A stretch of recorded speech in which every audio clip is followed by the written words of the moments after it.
స్థానిక సంస్థల ఎన్నికల్లో ఎలాంటి ఆయన ఫంక్షనింగ్ ఎలా ఉంటుందో తెలుసు.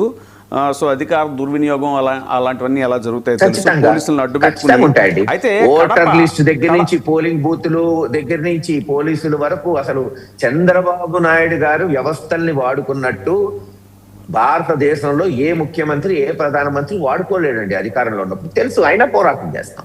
అదే కడప లోకల్ బాడీ ఎలక్షన్స్ లో ఓటింగ్ ఎలా జరిగిందో మనకు తెలుసు కదా సార్. మరి ఇప్పుడు వచ్చే లోకల్ బాడీ ఎలక్షన్స్ ని మీరు ఎలా ఎదుర్కోబోతున్నారు? ఖచ్చితంగా అండి, ప్రజాక్షేత్రంలో నిలబడి ప్రజల పక్షాన్ని నిలబడి కార్యకర్తలకు భరోసా ఇస్తూ ఎలా ఫస్ట్ నామినేషన్స్ వేయించాలి, ఎలా ప్రచారం చేయాలి, ప్రజల దగ్గరికి తీసుకెళ్ళాలి. గెలుపోవటమలే కాదు కదండి, రాజకీయ పార్టీ యొక్క బాధ్యత మనం ఎక్కడైతే జరుగుతున్న అన్యాయాన్ని ఎండగట్టడం. ఆ తర్వాత ప్రజలు ఇష్టం, ప్రజలు అంతిమంగా తీర్పిస్తారు.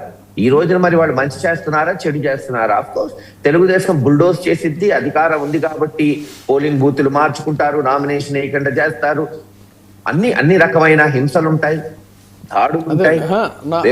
మోహన్ అడిగే పాయింట్ ఏంటంటే కడపలో జరిగిన 2 చిన్న ఎలక్షన్స్ లోనే పెద్ద మొత్తంలో జనాలు వచ్చి ఏదో పత్తి వ్యాపారం అని చెప్పనదని వీళ్ళు వచ్చి వీళ్ళందరినీ పరిగెత్తించి ఇంత దారుణంగా చేశారు కదా. అలాంటి పరిస్థితుల్లో మరి ఇప్పుడు లోకల్ బాడీ ఎలక్షన్స్ ఫేస్ చేయాలంటే అదే రకమైన సీన్ మళ్ళీ రిపీట్ అవుతుంది. సో మీరు హౌ టు ఓవర్కమ్ అనేది ఒక స్ట్రాటజీ ఏదైనా ఉందా? ఎలా మీరు దాన్ని విజయ్ గారు? తప్పకుండా మేము కూడా ఇప్పుడు స్ట్రాటజీస్ అన్ని ముందే చెప్పటం కాదు కదా. ఆ రోజు నామినేషన్ డే ఒక స్ట్రాటజీ ఉంటుంది, ప్రచారానికి అదే చెప్తున్నా, ప్రచారానికి ఒక స్ట్రాటజీ ఉండాలి, పోలింగ్ ఒక స్ట్రాటజీ ఉండాలి.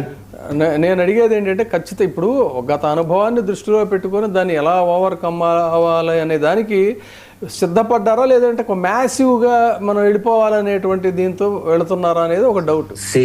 ఒక్కటండి, మీకు తెలియని ఇది కాదు, ప్రజాస్వామ్యంలో అంతిమంగా ప్రజా ఉద్యమాలు వస్తేనే ఇటువంటి నిరంకుశ ప్రభుత్వాలు, అన్యాయం చేసే ప్రభుత్వాలు కుప్పకూలుతాయి.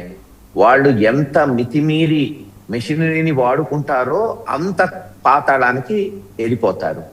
ప్రజలకి రేపు ఓటు హక్కు కలిగించకుండా వాళ్ళని గనక బెదిరించి ఎదిరించి నడిపించుకోవాలంటే ప్రజల్లో తిరుగుబాటు వచ్చింది. ఇప్పటికే వచ్చింది, ఇంకా తిరుగుబాటు వచ్చింది అనుకో. మమ్మల్ని ఓటు కూడా వేయనీరా. మీరు చూశారు పులివెందులో జరిగింది ఏంటంటే ఓటు కూడా బూతులు ఇష్టం వచ్చినట్టు. ఈ గ్రామ బూతులు వేరే గ్రామంలో ఉంటాయి, అసలు అర్థం లేదు. రూల్ ఏంది, ఆ గ్రామం 1 కిలోమీటర్ లోపలే బూతులు ఉండాలి. విచిత్రం, ఎక్స్ గ్రామ బూతులు తీసుకెళ్లి వై గ్రామంలో పెట్టారు, వై గ్రామాన్ని తీసుకొచ్చి ఎక్స్ పెట్టారు. అంటే జనం రాకుండా. సరే, ఆ రోజున కొత్త అప్పుడే జరిగింది కాబట్టి ప్రజలు తెలుసుకోలేకపోయారు. కానీ ఇప్పుడు అత్త కాదు, ఇది స్టేట్ ఎలక్షన్. 5 కోట్ల మంది రేపు ఓటింగ్ చేయబోతారు. తమాషా మీరే చూస్తారు ఎలా ఉద్యమాలు ఉంటాయి. అందులో థ్యాంక్స్ టు సోషల్ మీడియా, లేదు మీలాగా అనేక మంది విలేకరులు, ఛానళ్లు నిజం నిర్భయంగా రేపు బయటకు వచ్చింది, టీవీలు ఊదర కొడతాయి. మాకు కావాల్సింది కూడా అదే. మాకు కావాల్సింది ఏంటంటే ఇప్పుడు గెలిపోవటం వల్ల కాదు కదా, మేమంతా గెలిచేస్తాం అని కాదు మేము దిగుతుంది. మేము జరుగుతున్న అన్యాయాన్ని ఎండగట్టాలి, చంద్రబాబు నాయుడు గారి మోసాన్ని ఎండగట్టాలి. That is our benchmark first thing. ఇప్పుడు